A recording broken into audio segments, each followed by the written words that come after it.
Evander Kane is looking for a 7-year deal. Yep. Is anybody going to bite on that? All it takes is one. Well, I know that, John, but is there one? This is a guy who was shamed out of San Jose. Yes. And Edmonton took a flyer on him. Mm-hmm. Now, guy played pretty well. Oh, really well. Contributed a lot of goals. No problems that we know of. That we know of. You know, Edmonton's issue is cap. Well, actually, they're in a much better scenario today. The trade of Zach Kassian to Arizona. Well, true. And Duncan Keith's retirement. So they do, but they still have bodies to sign. They still have guys that they have to look after. Exactly. And Kane is probably going to ask, what do you think? 7 million? I just can't. I mean, I just can't see that, Bob. I mean, Why? I don't know. You don't think that if you forget the off ice stuff and just look at his performance on the ice over the years, I think he's a $7 million guy. I wouldn't pay him that. No, but I think he can make that case that he compares. What does Nylander make? 7? 6'9", yeah. Who would you rather have? Good question, huh? Yeah, it is. And the fact that you had to pause and think about it means they're probably pretty close. Yeah, you know, the issue becomes the issue with Kane is not ever about the hockey. That's it. And so how you but how you manage the non-hockey issues, which he claims are behind him now, you know, whether it be gambling issues or personal issues, it's a buyer beware, Bob. Boy, oh boy, oh boy. Oh, I get it, buyer John. Beware. I know, but that's what he's going to be looking for. Yeah, and I do think I would not be surprised to see a team, and I don't have a name of a team, but I would not be surprised to see a team that says, we can control him, we can look after him, we can make sure he's good, 24/7, 365. And we're one player away from winning the Stanley Cup. We're one player away.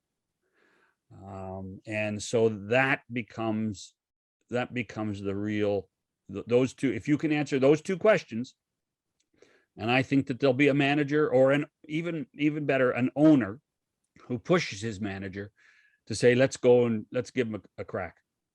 Well, historically, that's what usually happens. Yes. Yeah. It's usually the owner in the end that says, boy, I'd sure like Kane. You better go get him. Well, we sit here in the media and debate, and fans debate what you would give a certain player.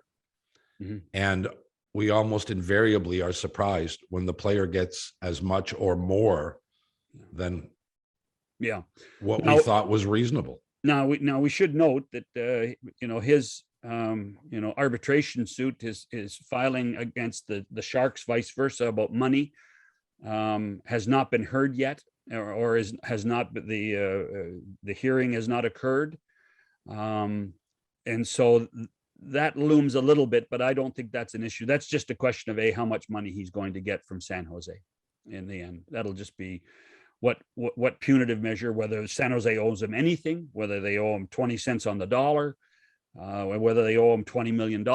That to me is a point that won't really affect where and who he signs with. We do know he's not going to sign in San Jose. Well, we assume he's not going to sign in San Jose. No, I don't think so. I think that's a pretty safe bet, but it's hockey, you never know. Who's the number one free agent? Johnny Gaudreau. And what happens? Does he stay in Calgary? I think he does now. I think he stays in Calgary again. But the issue becomes, Bob, we're so close to the 13th. Johnny Gaudreau has earned this right to go to free market. And even though, you're not supposed to be talking to free agents, darn well there's, whether it's a third party that's talking, or whether it's, a dark phone that's being used. So, but Johnny Gaudreau to me is the top free agent. And the question is, will New Jersey, will Philadelphia, where Chuck Fletcher is in a major rebuild in Philadelphia now with a new coach, with John Tortorella as coach. And I wonder, does Tortorella being coach, does that a help or a hindrance to signing a guy like Johnny Gaudreau? It's a really interesting question because if you look at it from the perspective of his public persona and the way he treats the media, mostly, yep. He's not coming to a dinner party at a media member's house. But if you talk to players who played for him, generally speaking, they like him. Like, this is not the Mike Keenan situation. No, you're right. It's actually sort of the opposite. Yeah. So I'm not sure he's a hindrance in the negotiation with Gaudreau. What do you think? Well, I think that's part of the discussion. Just to back up what you said is, I still remember I did a couple of Canuck games when Daniel and Henrik were still playing, and they made an effort on an off day to make sure they walked over to the arena in Columbus to have coffee with John. There you go. And those are two guys that know the game, understand the game, and understood Tortorella's passion and his attention to detail, and they loved him. So from that perspective, I do think he's a player's coach. He's an acquired taste. And perhaps that's something and remember, Johnny Gaudreau spent the last year and a half with Daryl Sutter.